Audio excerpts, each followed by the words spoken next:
বিস্ময়ে করে দুঃখ হারি কালো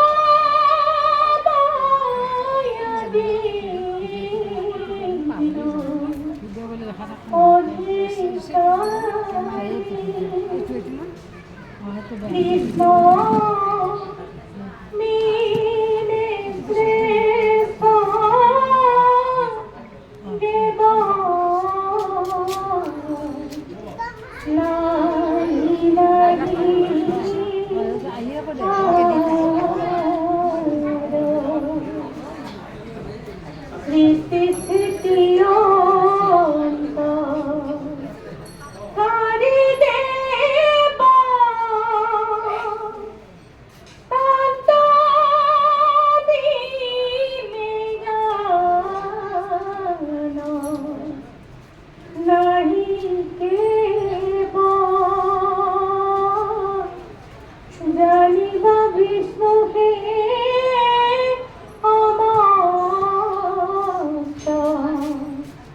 জগতে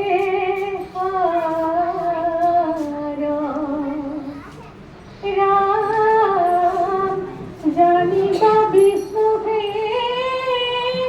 অমস্ত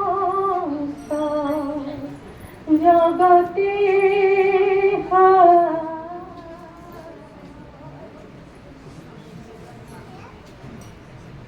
কৃষ্ণ কৃষ্ণ হরে রাম।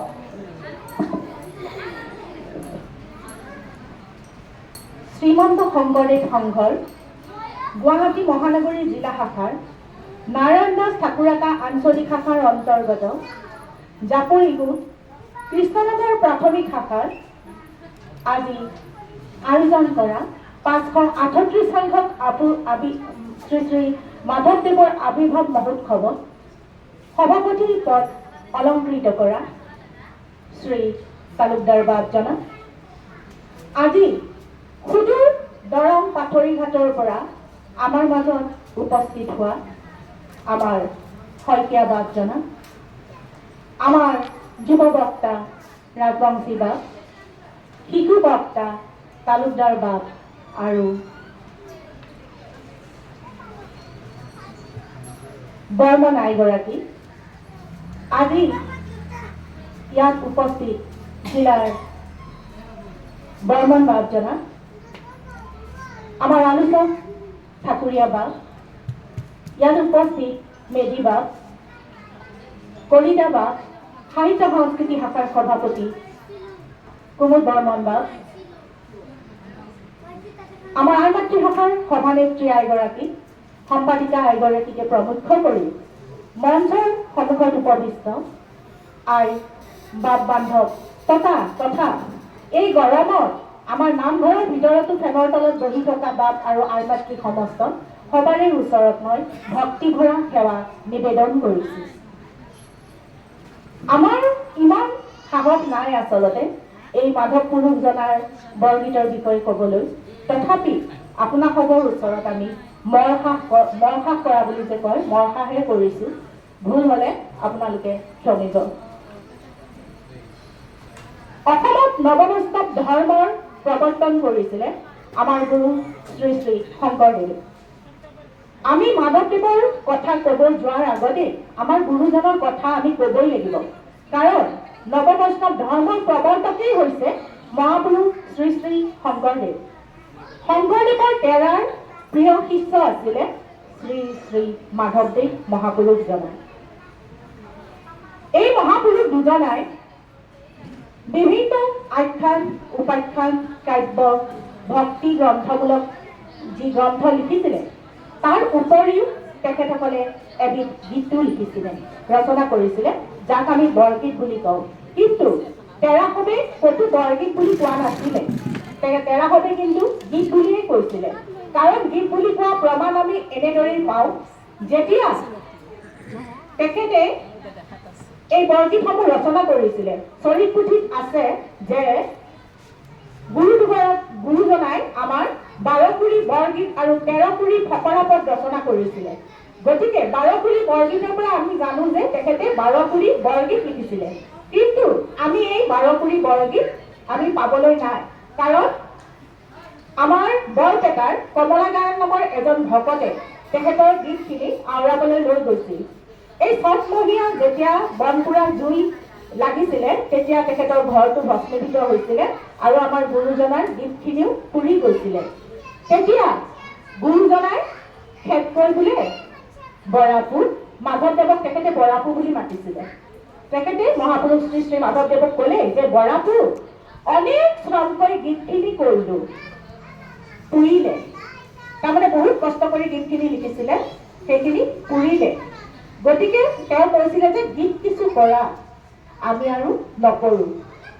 তেখেতে যেতিয়া আদেশ দিছিলে মহাপুৰুষ শ্ৰী শ্ৰী মাধৱদেৱক, তেতিয়াহে আমাৰ মহাপুৰুষ মাধৱদেৱে গীত ৰচনা কৰিবলৈ লৈছিলে। আমাৰ গুৰু শ্ৰীমন্ত শংকৰদেৱে প্ৰথম বৰগীত লিখিছিলে বদৰিকাশ্ৰমত। এই গীতটি আছিলে মন মেৰি ৰাম চৰণাহি লাগু। আপোনালোক সকলোৱে জানে প্ৰথম বৰগীত লিখিছিলে তেখেতে। তাৰপিছত তেখেতে যেতিয়া এই কথাখিনি কৈছিলে, তাত কিন্তু তেখেতে কৈছিলে গীত কিছু কৰা, বৰগীত বুলি কোৱা নাছিলে, গীত বুলিহে কৈছিলে। কিন্তু আমি বিষয়বস্তু আৰু আধ্যাত্মিকতাৰ ভাৱলৈ চাই সেই সময়ৰ গীতসমূহতকৈ এই গীতসমূহ পৃথক হোৱা বাবে সেই সময়ৰ ভকত বৈষ্ণৱ তথা পণ্ডিতসকলে পিছত এই গীতসমূহক বৰগীত বুলি নামাকৰণ কৰিছিলে। আমাৰ গুৰুজনা গুৰুৰ বৰগীত আমি বিশেষকৈ 6টা ভাগত ভগাব পাৰোঁ। এই 6টা ভাগ হৈছে বিৰহ, বিৰক্তি, লীলা, পৰমাৰ্থ, চৌৰ আৰু চাতুৰী। গুৰুজনাৰ গীতক আমাৰ বৈষ্ণৱ পণ্ডিতসকলে এই 6টা ভাগত ভাগ কৰিছিলে। আমাৰ আগৰ উপৰোক্ত বক্তাই কৈয়ে গৈছে, শ্ৰী শ্ৰী মাধৱদেৱৰ ভক্তি আছিলে দাস্য ভক্তি, আৰু আমাৰ গুৰু শ্ৰীমন্ত শংকৰদেৱৰ ভক্তি আছিলে সখ্য ভক্তি। গতিকে মহাপুৰুষ জনাৰ নিজকে দাসৰো দাস বুলি কৈছে। এই সকলোবোৰ তেখেতে তেখেতৰ ৰচনাৱলী সন্নিৱিষ্ট কৰি গৈছে। এই আমাৰ গুৰু শ্ৰীমন্ত শংকৰদেৱে যিবোৰ গীত ৰচনা কৰিছিলে তাৰে বেছিভাগ গীত আছিলে প্ৰাৰ্থনা সূচক। কিন্তু মহাপুৰুষ শ্ৰী শ্ৰী মাধৱদেৱে যিখিনি গীত ৰচনা কৰিছিলে সেই গীতখিনি আছিলে লীলা বিষয়ক। তেওঁ লীলা বিষয়ক বৰগীতটো আকৌ আমাৰ বৈষ্ণৱ পণ্ডিতসকলে 4টি ভাগত ভাগ কৰিছে। সেই গীতখিনি হৈছে জাগন, চলন, খেলন আৰু নৃত্য। এই 4টা ভাগত ভাগ কৰিছে গীতখিনি মাধৱ পুৰুষজনাৰ। আমাৰ শ্ৰী শ্ৰী মাধৱদেৱৰ যিখিনি গীত আছে বা ৰচনা আছে, তাত আমি কি দেখিবলৈ পাওঁ? তাত আমি দেখিবলৈ পাওঁ শিশু কৃষ্ণৰ বাল্য জীৱনৰ এখন অংকিত ছবি। শিশু কৃষ্ণৰ বাল্য জীৱনৰ অংকিত ছবি আছিল যদিও তেখেতে শিশু কৃষ্ণৰ কিন্তু ঐশ্বৰিক মাহাত্ম্যৰ কথা ক'বলৈ পাহৰা নাছিল। তেখেতে শিশু কৃষ্ণক যশোদাৰ ঘৰত ৰাখোৱাল হিচাপে প্ৰতিষ্ঠিত কৰিছিলে। যশোদা মায়ে গৰু চৰাবলৈ তেখেতক ৰাখিছিলে, তেখেতৰ পুত্ৰ আছিলে। তেতিয়া মাধৱদেৱে প্ৰশ্ন কৰিছিলে যে হে যশোদা মাই, তুমি কি তপস্যা কৰিছিলা য'ত মহা যোগীজনেও এই কৃষ্ণক নাপায়? তুমি কি তপস্যা কৰি এই শিশু কৃষ্ণক পাইছা বাৰু? তেখেতে ৰচনাত কৈ থৈ গৈছে, হে কহল মাধৱ মাই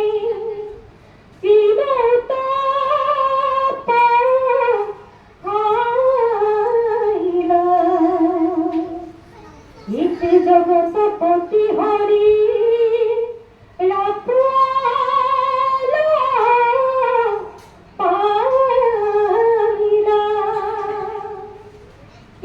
কৰিছিলা তুমি যে আমাৰ এই ত্ৰিজগতৰ প্ৰতি প্ৰভু ভগৱন্তক ৰাখোৱাল হিচাপে পাইছা? এই বৰগীতসমূহৰ আমি আমি বিভিন্ন বৈশিষ্ট্য দেখিবলৈ পাওঁ। সেই সময়তে আমাৰ গুৰু শ্ৰীমন্ত শংকৰদেৱ আৰু মহাপুৰুষ শ্ৰী শ্ৰী মাধৱদেৱে এই বৰগীতসমূহ শাস্ত্ৰীয় ৰাগ আৰু তালযুক্ত গীতত অন্তৰ্ভুক্ত কৰিছিলে। তেখেতে প্ৰত্যেকটা গীতত চাব আপোনালোকে একোটি একোটি ৰাগৰ নাম আছে, একোখনি তালৰ নাম আছে। গতিকে প্ৰত্যেকটা গীতত তেখেতে ৰাগ আৰু তাল সন্নিৱিষ্ট কৰিছিলে। আনহাতে এই গীতবোৰৰ ভাষাও আছিলে সুকীয়া। তেখেতে নৱবৈষ্ণৱ ধৰ্ম জাগৰণৰ অৰ্থে এক সুকীয়া ভাষা প্ৰৱৰ্তন কৰিছিলে, যাক আমি ব্ৰজাৱলী বা ব্ৰজাৱলী বুলি জনা যায়। গতিকে এই ব্ৰজাৱলী ভাষাৰেই তেখেতসকলে এই বৰগীতসমূহ ৰচনা কৰিছিলে। মাধৱদেৱৰ যিখিনি গীত, সেই গীতখিনি প্ৰথম ভাগটি হৈছে লীলাপিঠৰ গীতৰ জাগন।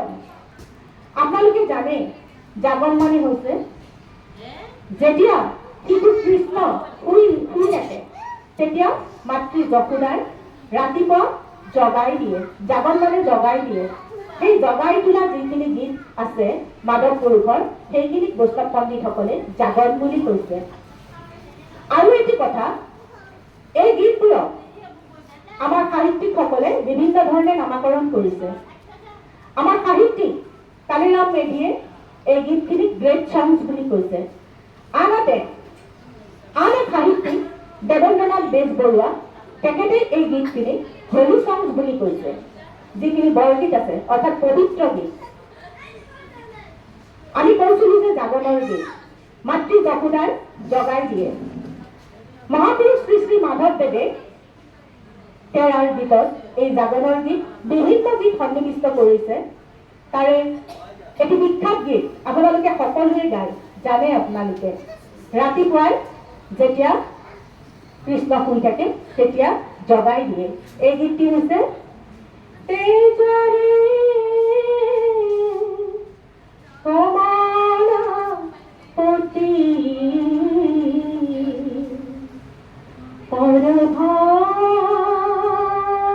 পৰভাতে নিন্দ তেৰে চন্দ মুখতে উঠৰে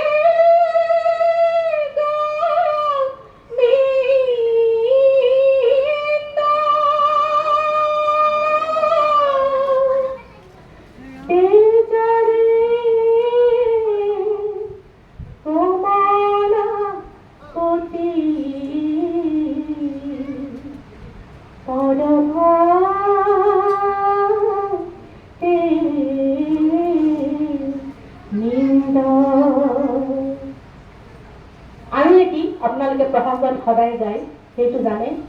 উঠা উঠা বাপু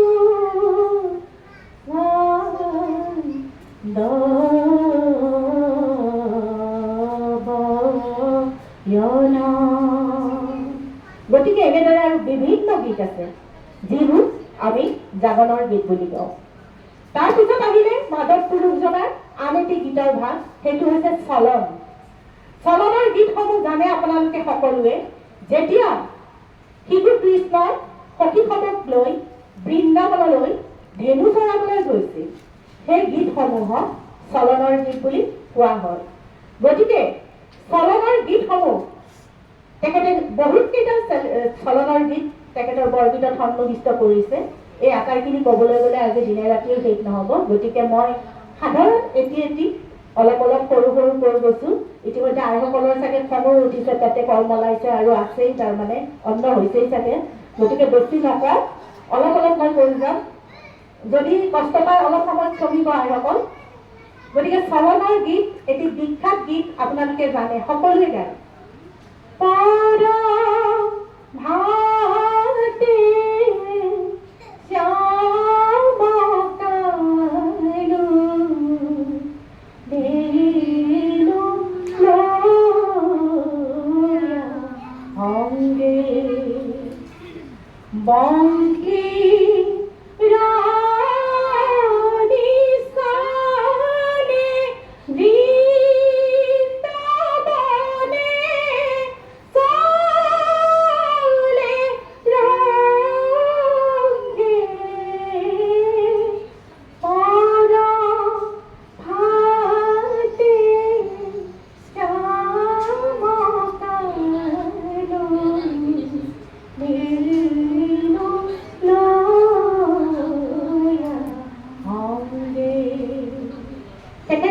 চলন যেতিয়া কৰিবলৈ গৈছিলে অৰ্থাৎ বৃন্দাবনলৈ গৈছিলে গৰু চৰাবলৈ তেতিয়া কি লৈ গৈছিলে তেখেতে হাতত বংশী ইয়াত কৈ দিছে বংশীৰাণী স্থানে বৃন্দাবনে কি দিছে চলে ৰঙে শিঙা বেণু শংখ এইসমূহ তেখেতে হাতত লৈ গৈছিলে তাৰে পিছত আহিল আমাৰ খেলৰ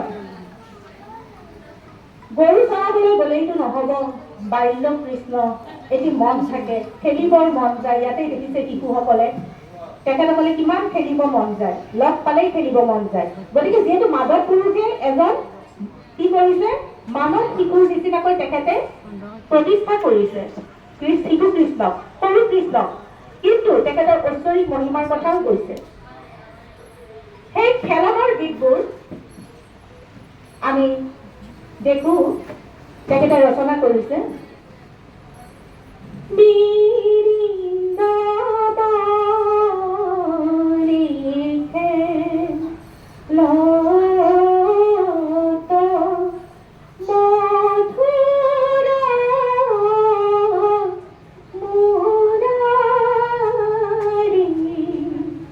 সুন্দৰভাৱে প্ৰতিষ্ঠা কৰিছে বৃন্দাবনত খেলিব গৈছে কি কৰিছে তেওঁ বৃন্দাবনত কেলি কৰিছে তেওঁ লিখিছে কেলি কৰে বৃন্দাবনে মোহন তুফান খেলে সঙ্গে ৰংগে ঢংগে ব্ৰজেৰ ৰস কেলি কৰে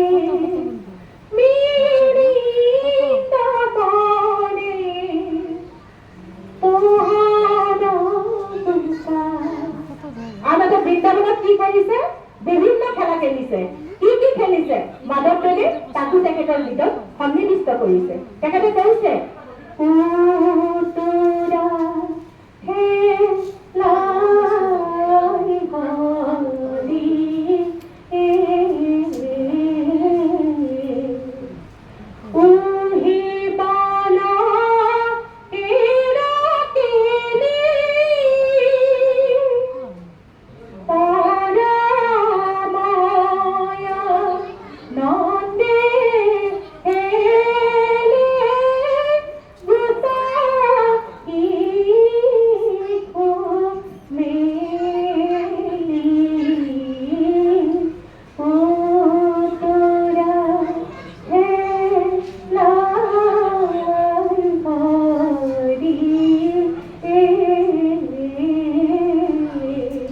গতিকে তাতে কি কৰিছিলে বৃন্দাবনলৈ গৈ বিভিন্ন খেল খেলিছিলে এয়া তেখেতে লিখি দিছে তাৰে পিছত আহিল আমাৰ নৃত্য অৰ্থাৎ নৃত্য তাত গৈ গোপবালকসকলৰ লগত তেখেতে নৃত্য কৰিছিলে এই নৃত্যৰ গীতসমূহো আমাৰ মাধৱ পুৰুষ জনাই তেখেতৰ বৰগীতত সুন্দৰভাৱে ফুটাই তুলিছে আপোনালোকে জানে কৃষ্ণ নৃত্য যেতিয়া আৰম্ভ হয় তেতিয়া আমি এই গীতবোৰ গাওঁ তেখেতে কৈছে প্রাঙ্গোপাল গোয়ালি পাড়াতে নাচে প্রাঙ্গোপাল গোয়ালি পাড়াতে নাচে শরণ সলাই নুপুর বজাই মধুর মধুর হাসি প্রাঙ্গোপাল গোয়ালি পাড়াতে নাচে গতিকে এই গীতসমূহক কয় নৃত্য গতিকে এই ভাগবিলাক আমাৰ পণ্ডিতসকলে কি সুন্দৰভাৱে এই ভাগবিলাক কৰিছে জাগৰণ চলন খেলন আৰু নৃত্য মাধৱ পুৰুষৰ এই গীতবোৰৰ উপৰি মই আগতে কৈছো আপোনালোকক বিৰহ বিৰক্তি পৰমাৰ্থ এনেদৰে আৰু ছটিভাগ কৰিছিলে গতিকে তেখেতৰ যিবোৰ বৰগীত আছিলে আমাৰ দুয়োজনা গুৰুৰে যি বৰগীতসমূহ আছিলে তাত কি আছিলে সাংসাৰিক সুখৰ কথা নাছিলে সাংসাৰিক সুখৰ ভিতৰত তিক্ততা আছিলে তেখেতসকলে কৈছিলে যে এই মায়াৰ সংসাৰত আমি হাবুডুবু খাই আছো আমাক এই সংসাৰৰ পৰা মুক্ত কৰা হে ৰাম গোসাঁই আমি তোমাৰ চৰণত শৰণ লৈছো আমাৰ যি সাংসাৰিক সংসাৰৰ অনিত্যতা ক্ষণভংগুৰতা সেইসমূহ তেখেতৰ ভিতৰত সুন্দৰভাৱে ফুটি উঠিছে তেখেতৰ গীতত শৃংগাৰ ৰসৰ আমি দেখিবলৈ পোৱা নাযাওঁ। বেছি ভাগ আছে তেখেতৰ ভক্তি ৰস। তেখেতে শ্ৰীকৃষ্ণৰ চৰণত শৰণ ল'বলৈ কাতৰ অনুৰোধ জনাইছিলে তেখেতক ল'বলৈ। আমাৰ গীতসমূহতে আছে যে এই মায়াময় সংসাৰৰ পৰা ভগৱন্তই যে তেওঁক উদ্ধাৰ কৰে। তেখেতে কৈছে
এইসমূহ আমি বিৰক্তি যিটো তেওঁৰ ভাগ কৰিছিলে বিৰক্তি বিষয়ৰ গীত সেইসমূহত আমি দেখিবলৈ পাওঁ।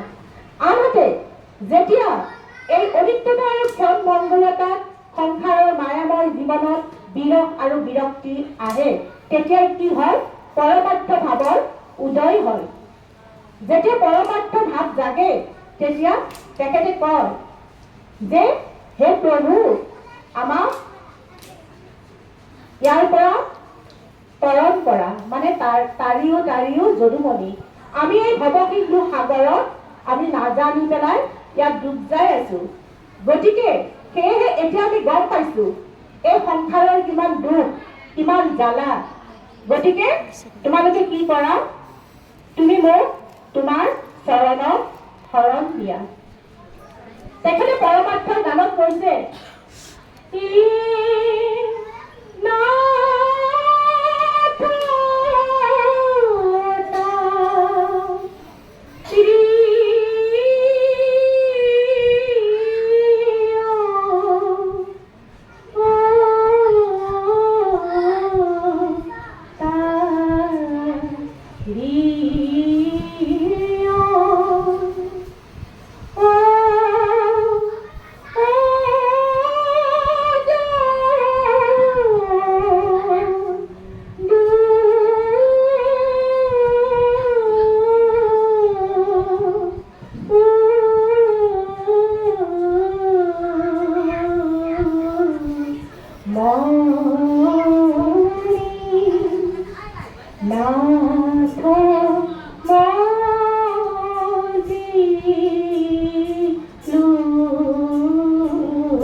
তেওঁ কৈছে যে আমি নাজানি এই ভৱসিন্ধুত মজ গৈ আছো।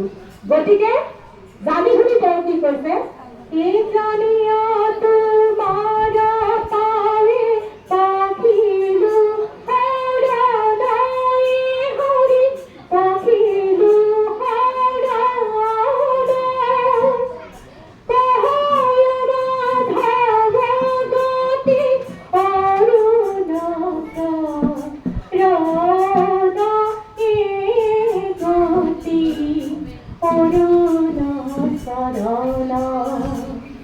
আমি জানি শুনিয়ে এই ভৱসিন্ধুত পৰি পেলাই তৰপ বনাই আছো।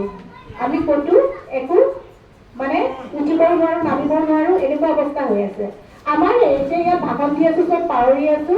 এই যি ঘৰ পাম লগে লগে আমাৰ চিন্তা হয়নে নহয় আইসকল? ইপাকে ইয়াতে আছে অলপ সময় ধৈৰ্য ধৰি। গতিকে আমি ক'ত আমি ভকত হ'ব পাৰিছোনে? মইতো একেবাৰে পৰা নাই, মইতো ভকতৰ ভৰটোও নহয়। গতিকে মই একেবাৰে হ'ব পৰা নাই। আপোনালোকে হ'ব পাৰিছে, আপোনালোকে আহে। মইতো পাছতো আহিব নোৱাৰো। মই ইমানেই দুৰ্ভগীয়া যে মই আপোনাসকলৰ সংগও ল'ব পৰা নাই এতিয়ালৈ। গতিকে সেইকাৰণে মাধৱ পুৰুষে কৈছে যে আমি জানি শুনি সকলো পাপ কৰি আছো, তোমাৰ চৰণত শৰণ দিয়া। তেখেতে আকৌ কৈছে দয়াৰ ঠাকুৰ হৰি যদুমণি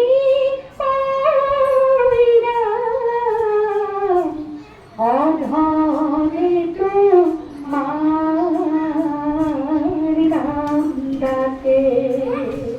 তেওঁ কৈছে যে হে প্ৰভু যদুমণি অধম, তেওঁ নিজকে অধম বুলি কৈছে। এই অধমে তোমাৰ নাম ডাকিছে। গতিকে তুমি কি কৰা? কৃপা কৰা, আমাৰ এই চঞ্চল মনক উদ্ধাৰ কৰা, তোমাৰ চৰণত শৰণ দিয়া। লগতে তেখেতে গোপীসকলৰ আমাৰ যশোদাও কিন্তু গোপী বুলিয়ে কৈছে। তেখেতো এগৰাকী ভকত। তেখেতে ভকতিৰ বলতে কৃষ্ণক লাভ কৰিছে, আপোনালোকে সকলোৱে জানে, লিখাই আছে। গতিকে সেই কি কৰিছে? যিটো গোপী প্ৰেমৰ কৃষ্ণ কিংকৰৰ যন্ত্ৰণা হৃদয় বিদাৰক এখন মৰ্মস্পৰ্শী ছবি এখন তেখেতে অংকন কৰিছে। তেখেতে কৈছে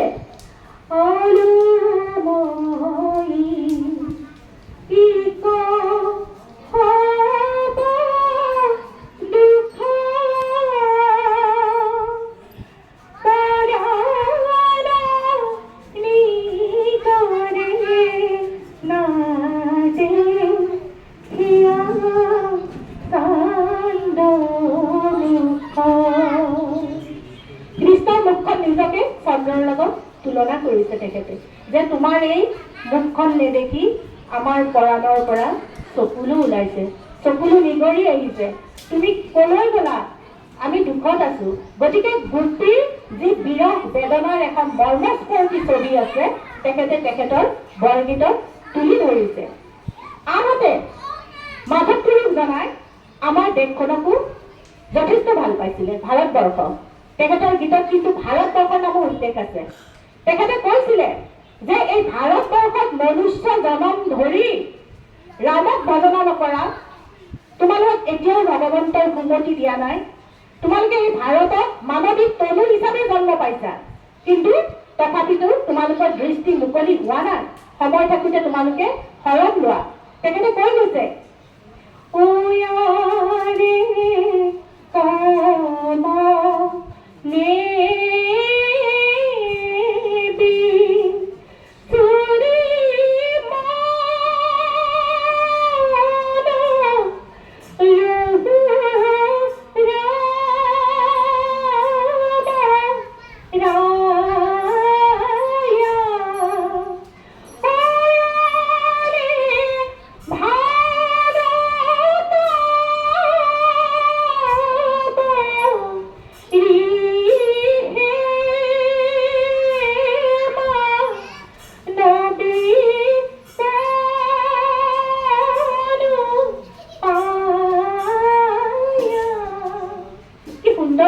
ভাৰতবৰ্ষৰ নাম উল্লেখ কৰি গৈছে তেখেতৰ বৰগীতত, যে এই ভাৰতবৰ্ষত মানৱীতনো লাভ কৰিছা, তথাপিও তোমালোকে হৰিক ভজনা কৰিবলৈ, শ্ৰৱণ কীৰ্তন কৰিবলৈ তোমালোকে এতিয়াও শিকা নাই।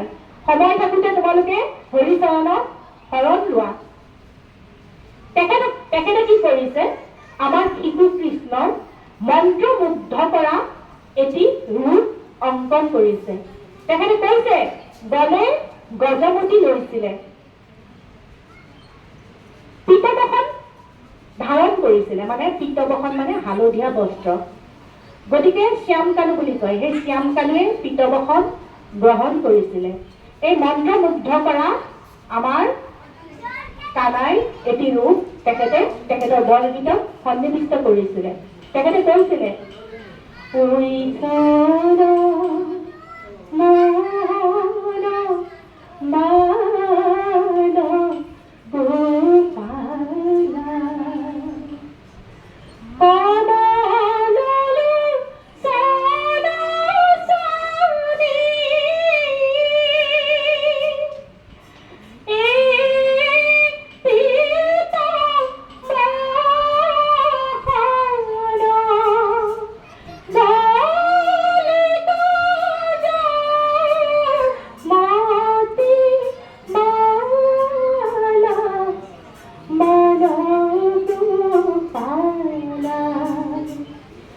এই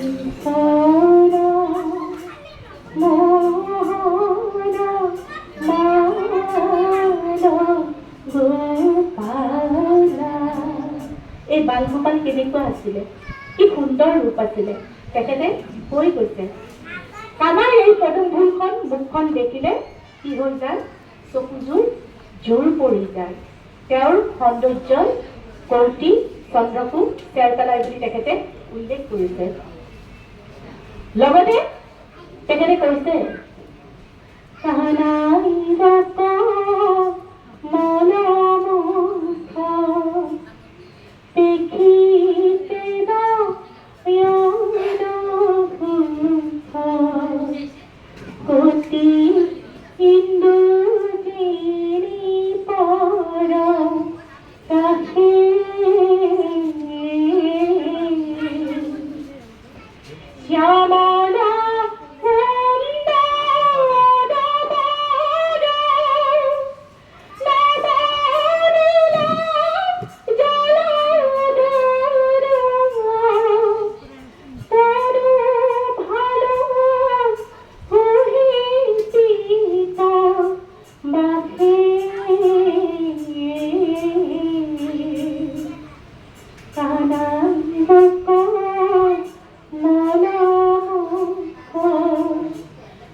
আত্মাস্বৰূপ এই চৈতন্য পুৰুষজনে কি কৰিছিলে, লীলাৰ দ্বাৰা সমগ্ৰ পৃথিৱীতে আমাৰ যি পৃথিৱীত ভক্তি, সেই ভক্তি নিজৰা বোৱাইছিলে শ্ৰীকৃষ্ণৰ এই চৈতন্য ৰূপ আৰু বাল্য জীৱনৰ এখন ৰং বিৰঙৰ ছবিৰে। শিশু কৃষ্ণৰ কৈ যেতিয়া আমি জানে সকলোৱে মাতৃ হ'বই, সকলোৱে শিশুক স্তনপান কৰায়। যেতিয়া বহুত সময় আমি নিজৰ সন্তানক নেদেখো তেতিয়া কি হয়, আমাৰ মনটো খুব বেয়া লাগে। আৰু যেতিয়া সন্তান আহি পায়, চাবচোন বহুদিন যেতিয়া সন্তানটো নেদেখিব, আমাৰ ঘৰতে তেনেকুৱা হয়। আমাৰ ডাঙৰ পুত্ৰ ইয়াত নাথাকে, বাহিৰত থাকে। যিদিনা আহিব মোৰ সৰু পুত্ৰই কয়, মা ভাল খবৰ এটা দিওঁ, বৰপুতেৰে আহি আছে। গতিকে যেন সি মোৰ পুত্ৰ নহয়হে। গতিকে হয়ো অহাৰ লগে লগে চকুৰ নয়ন জোৰ পৰি যায়। আমাৰ যি গতানুগতিক ঘটনা, যিবিলাক গতানুগতিক ঘটনা ঘটি থাকে, সেই মানৱিক ঘটনাসমূহে মাধৱ পুৰুষজনাই তেখেতৰ বৰগীতত সন্নিৱিষ্ট কৰিছিলে।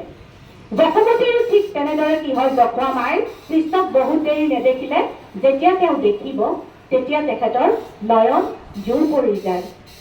সেয়েহে মাধৱ পুৰুষজনাই কৈছে, যশোমতী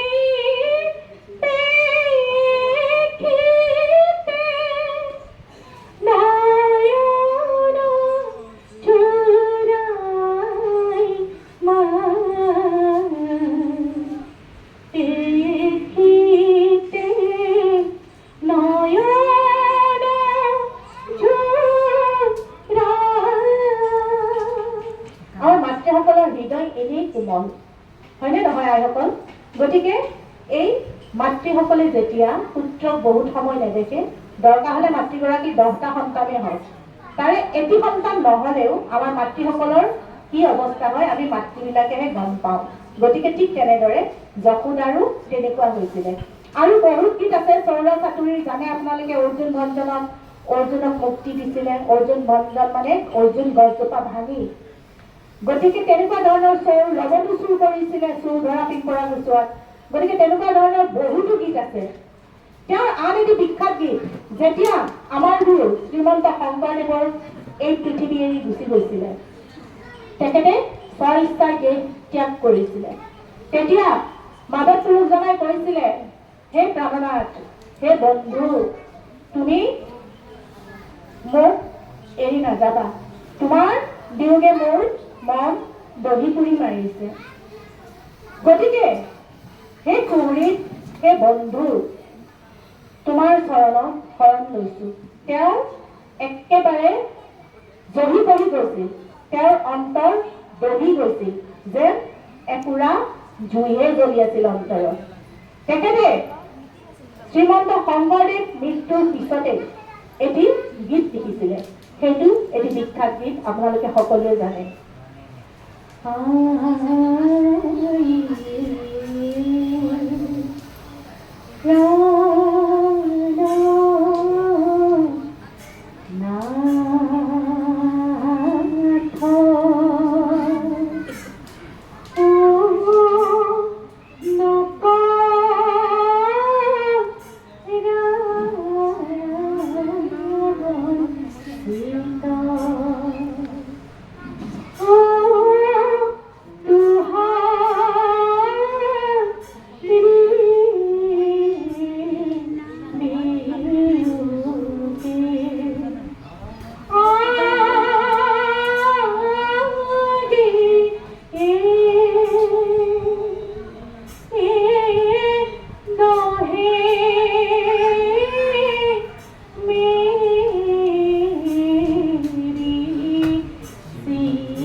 নৰেন দাস নৰেন দাস একদম টিকলাৰ পৰা দেউতাৰ আগতে তাই একদম সৰুৰ পৰা তুমি কৈ গান নিছিল দেউতাই মোক, তাৰপিছত দেউতা মৰাৰ পিছত মোৰ বন্ধ হ'ল।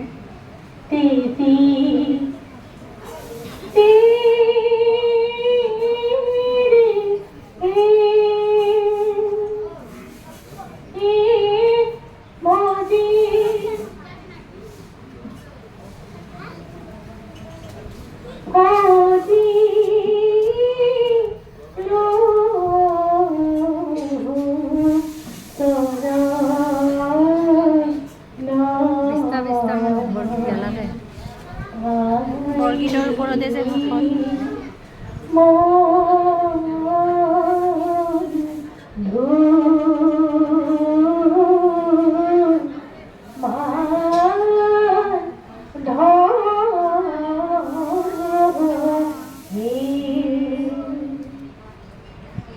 মুঠৰ ওপৰত যদি আমি ক'বলৈ যাওঁ তেতিয়াহ'লে মাধৱদেৱৰ বৰগীতসমূহত কি দেখা যায়? সংসাৰৰ অনিত্যতা আৰু ভগৱান শ্ৰীকৃষ্ণৰ বিশেষ পুৰুষত্বৰ উপৰিও শিশু কৃষ্ণৰ যি বাল্য জীৱনৰ ৰং বিৰং তাৰ এক সুন্দৰ প্ৰতিচ্ছবি। বাৎসল্য ভাৱ প্ৰকাশ আমাৰ মাধৱদেৱৰ যি ৰচনা তাৰ এটি প্ৰধান বৈশিষ্ট্য। সেই বাপ আই সমস্ত মই দেখিছোঁ একদম 2 বাজিলে আইসকলৰ অৱস্থা নাই, ৰাতিপুৱা একো খাই অহা নাই, দিহানাম গাইছে, বৰগীত গাইছে। গতিকে মই বেছি সময় নলওঁ আৰু আমাৰ বাপ আমি শুনিবলৈ ৰৈ আছোঁ। আমাৰ শইকীয়া বাপ আছেই, আমাৰ যুৱ বাপ আছে। গতিকে মই এইখিনি কৰি এই অধমে যি মৰসাহ কৰিছিলোঁ, যদি কিবা তাত ভুল ভ্ৰান্তি হৈছে আপোনাৰ সবে আমাক থমিব। সেয়েহে আপোনাসৱৰ ওচৰত তথা প্ৰভু ভগৱন্তৰ ওচৰত এপাটি মাধৱ পুৰুষৰ ঘোষাৰে আমি সেৱা ধৰিছোঁ। মই